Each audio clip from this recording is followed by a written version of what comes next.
¿Cómo están, amigos? ¿Cómo están ustedes? Sean bienvenidos a este espacio de No Apto para Cínicos en nuestro canal de Sin Censura. Ya saben, Sin Censura es un proyecto que apuesta por el periodismo independiente bajo la dirección de nuestro querido Vicente Serrano. Hoy es miércoles 26 de abril y en este día quisiera hablarles sobre todo de esta atmósfera enrarecida que ha traído consigo esta tormenta de desinformaciones, de desinformaciones maliciosas que tienen que ver con la salud, el estado de salud del presidente de la República, Andrés Manuel López Obrador. Pero ¿por qué digo desinformación malintencionada? Porque evidentemente de lo que estamos hablando aquí no es de vacíos informativos que sean reemplazados por informaciones poco contrastadas o medias verdades. No, de lo que hablo aquí es de desinformación maliciosa que está siendo inyectada sobre todo a través de las redes sociales, pero también a través de medios corporativos y convencionales que insisten en presentar la figura de un jefe del Ejecutivo débil, casi con un pie en la tumba. Muchos exigen incluso que el presidente presente un video actualizado para transmitir tranquilidad al pueblo de México. Y digo yo, ¿por qué este afán de estos medios de comunicación corporativos y de algunas granjas que evidentemente son financiadas por la oposición o poderosos intereses creados? Pues evidentemente lo que quieren crear es desconcierto, caos, transmitir la sensación de que en México hay ingobernabilidad.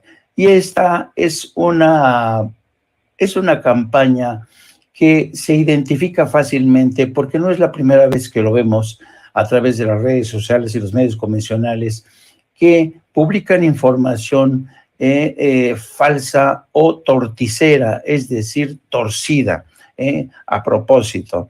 Vamos a hablar en este programa de esta campaña de desinformación y cómo tendríamos que prepararnos de cara a los procesos electorales que tenemos en puerta. Me refiero a las elecciones en el Estado de México, pero también a las elecciones en el Estado de Coahuila y qué decir de las elecciones presidenciales del 2024, donde prácticamente veremos cómo medios de comunicación y redes sociales se van a llenar de estas campañas de desinformación.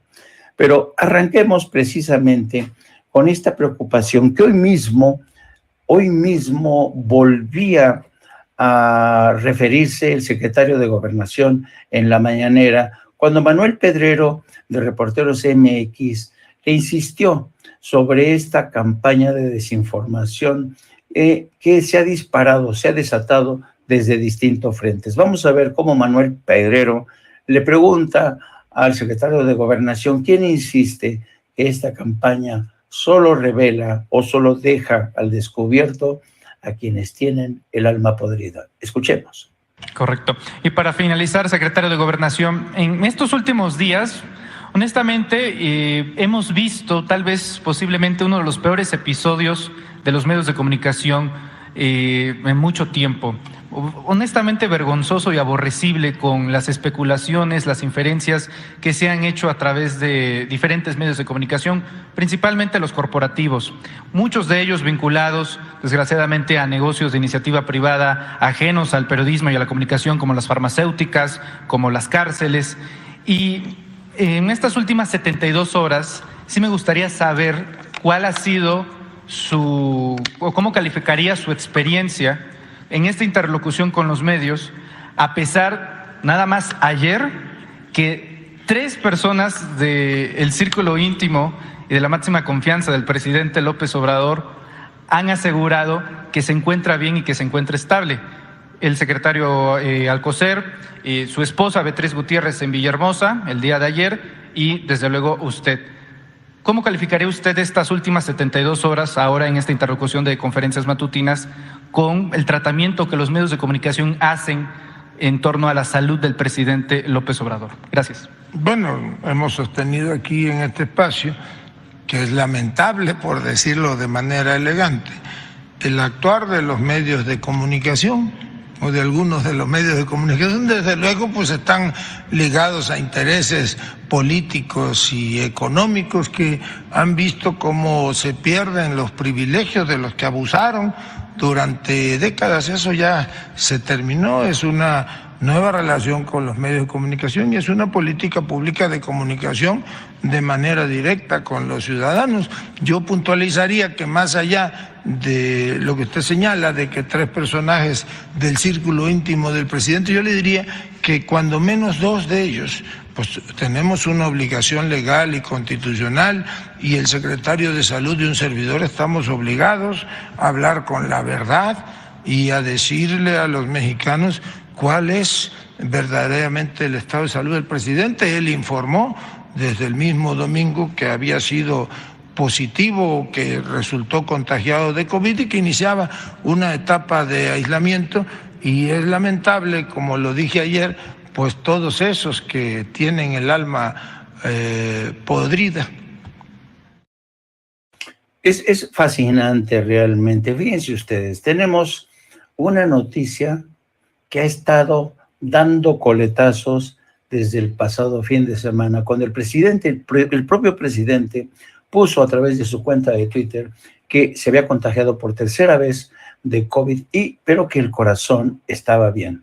Y todo esto tiene que ver con la difusión de versiones, pero llamó sobre todo la atención la versión de un periodista, de un viejo periodista, José Ureña, que a través de su cuenta de TikTok fue el primero en hacerse eco de una versión que publicaba el periódico El Diario de Yucatán. El Diario de Yucatán, que realmente no tuvo empacho en publicar lo que a todas luces era una mentira, una falsedad. Pues la publicación de esta nota en el Diario de Yucatán fue suficiente como para que se desatara una estampida de tweets, de voces que pedían, exigían que se dijera la verdad desde Palacio Nacional. Al parecer, ni siquiera el tuit puesto por el presidente, al parecer, ni siquiera las palabras del secretario de Gobernación conseguían tranquilizar a aquellos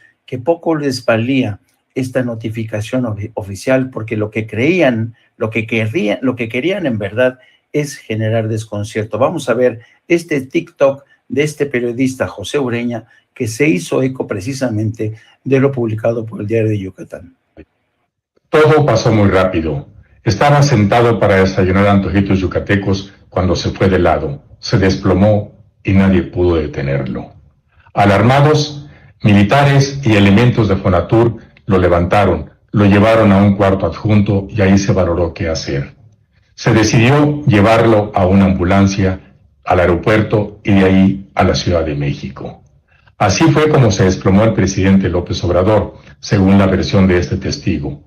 El Diario de Yucatán mantuvo la versión en base a esos datos y en Teléfono Rojo damos detalles adicionales. Así que veámonos aquí, en Teléfono Rojo. Bueno, ahí tienen cómo este informador, haciéndose eco de una información falsa, no contrastada, marcaba la pauta de tweets. Se empezó una tormenta de tweets de personajes como Pedro Ferriz de Con, de personajes como Joaquín López Dóriga, unos y otros lanzando tweets, una tormenta de tweets haciéndose eco de esta versión de que el gobierno no estaba transmitiendo la verdad. Bueno, las cosas llegaron a tal punto que la esposa del presidente tuvo que salir al paso de este torrente, de esta campaña de desinformación. Vamos a escuchar a la esposa del presidente, Beatriz Müller, la mujer que convive todos los días con el presidente de la República, a referirse a este tema en este tono. Me preguntas cuál es una edad buena para leer. Hace un rato comentábamos con los chavos. Y me gustaría contestar tu pregunta con una coyuntura. Últimamente hemos leído, hemos escuchado muchos rumores, chismes, argüentes personas que no saben mucho, pero tienen una vastísima imaginación y son capaces de mirar una realidad, transformarla, no necesariamente en un buen sentido, exagerar, amplificar, modificar, alterar. En la lingüística se dice deturbar los hechos, las palabras, los dichos. Y eso no está mal como ejercicio creativo para quienes informan cosas. Les quiero decir que la única y auténtica verdad es que nuestro presidente está muy bien. Eso es lo primero.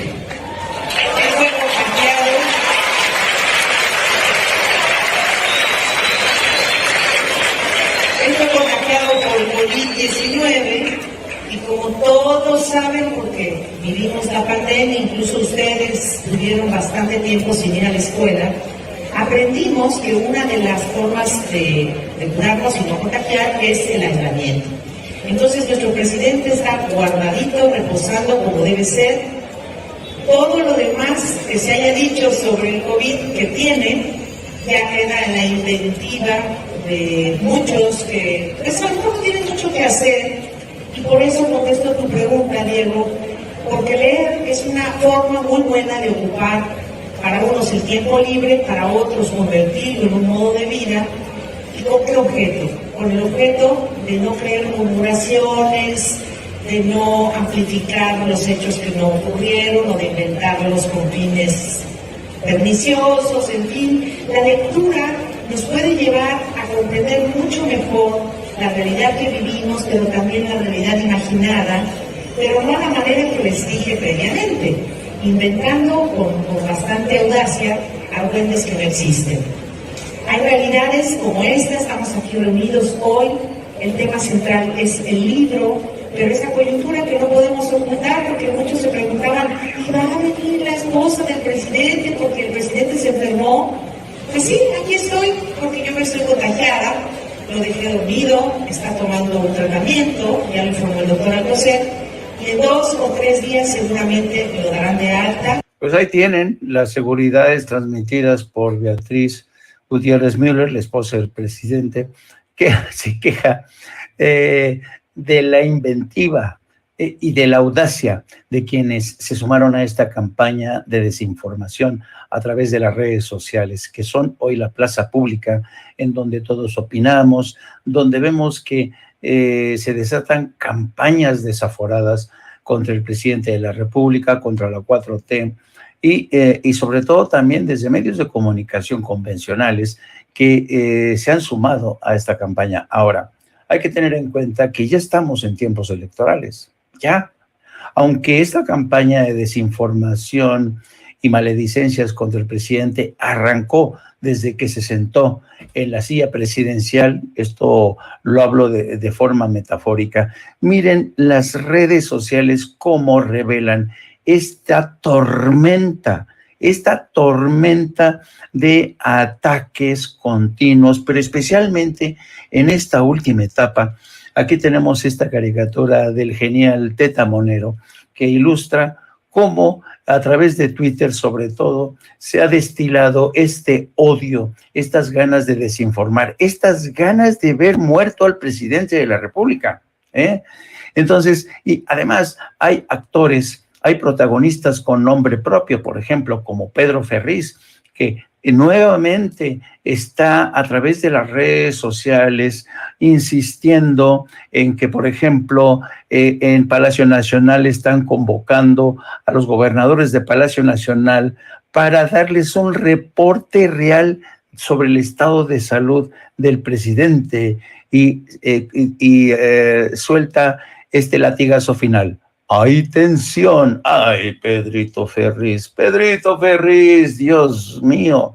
En lo que te has convertido, santo cielo, de ser una correa de transmisión del poder. Miren, aquí tenemos este otro, a este otro, Mario Di Constanzo, dice, se espera el informe sobre la evolución del presidente, del estado de salud del presidente, que debería de incluir un video de él dando un mensaje. Vamos a ver qué sucede. O sea, Mario Di Constanzo no está satisfecho con la explicación ofrecida por el secretario de Gobernación, por la esposa del presidente, por el propio presidente. No, no, no. El señor de Constanzo quiere que el presidente, no importa que esté despeinado, no importa que tenga su pijama puesta, no, no, no. El señor quiere que salga en un video y hacer posible con el periódico del día, ¿no? Para dejar constancia de que el presidente no ha estado al borde de la muerte, que no está en una unidad de cuidados intensivos en un hospital militar. Esas son las versiones que han circulado a través de estas redes sociales, a través de estas guerras de bots, a través de estos personajes que mienten más que respiran. Pero antes de seguir con todo esto, déjenme que sume a esta conversación a una experta en temas de comunicación. Me refiero a María de los Ángeles Huerta. Ella es una experta en comunicación, exdiputada federal y sobre todo hoy es una es coordinadora de los comunicadores del pueblo, Asociación Civil. María de los Ángeles, Gela querida, ¿cómo estás? Bien, mi querido Jaime, la verdad que con lo que tú estás diciendo suficiente, eres un gran conocedor del tema igualmente, y bueno, te agradezco mucho la invitación a conversar contigo. Muchas gracias, querido Jaime. Oye, Gela, esto ya se veía venir desde hace rato, es decir, no es la primera vez que al presidente se le ataca de esta manera, y cuando justamente se agudizan este tipo de ataques, yo a veces tengo la impresión que desde el Estado mexicano, desde los medios de comunicación del Estado, no hay o una infraestructura o una política que salga al paso de estas tormentas de desinformaciones, porque un día tras otro parecen estos medios y sobre todo los partidos políticos de la oposición en presentarnos en realidades alternas, ¿no? Realidades alternas que se acomoden a sus deseos, a sus consignas y sobre todo a sus intereses. ¿Qué análisis extraes tú de lo que está ocurriendo? Bueno, lo que tú has dicho primero, muy importante como diagnóstico, creo yo, ¿no? La prensa y la radio y la televisión, los medios corporativos en México representan a grandes intereses neoliberales nacionales e internacionales que están atacando sistemáticamente a la Cuarta Transformación. Ya nadie puede tener duda de eso. Ahora, todos los días el presidente a través de la mañanera se defiende. ¿Cómo se defiende? Pues denunciando, ¿no? Denunciando que Loret de Mola, que Aristegui, que tal, están permanentemente haciendo y mintiendo. Los miércoles hay este programa especial de quienes quieren las mentiras, etcétera. El gobierno se queja de esto todos los días, se defiende el presidente solo todos los días. Hoy está enfermo, lamentablemente, ¿no? Han hecho una campaña absolutamente monstruosa en contra de el presidente, ¿no? Desde enfermarlo, matarlo, ponerle un infarto, hacer toda la locura que tienen ya estas personas, que no es nada más, como lo dijo el secretario de Gobernación, un tema de corrupción mental, ¿no? Es un tema de una estrategia de medios. Ahí está el periodista priista José Ureña, a quien yo conocí y sé de dónde viene, como sabemos todos de dónde viene esa mafia que estaba del periodismo de antes y de ahora también, una buena parte que está apoyando a la mafia que quiere regresar al poder. Ahora, es claro que el gobierno se queja, decía, pero pues no hace mucho más, no se ve un avance notable que realmente ayude a fortalecer a los medios públicos o hacer una política de comunicación que sea más útil, más allá de la mañanera. La mañanera es muy útil, la mañana es muy importante, pero es obvio que no alcanza. Yo puedo decirte hoy, después de un diagnóstico muy profundo que he hecho sobre el tema, querido amigo, que no hay un intento realmente fuerte, claro, para equilibrar esta correlación de fuerzas en medios de comunicación. O sea, la 4T casi nada, prácticamente nada, ¿no? Genaro Villamil hace como que no oye y no ve nada. y todos los medios, ¿no? Que tienen las audiencias y que tienen toda la fuerza haciendo todo. Bueno, antes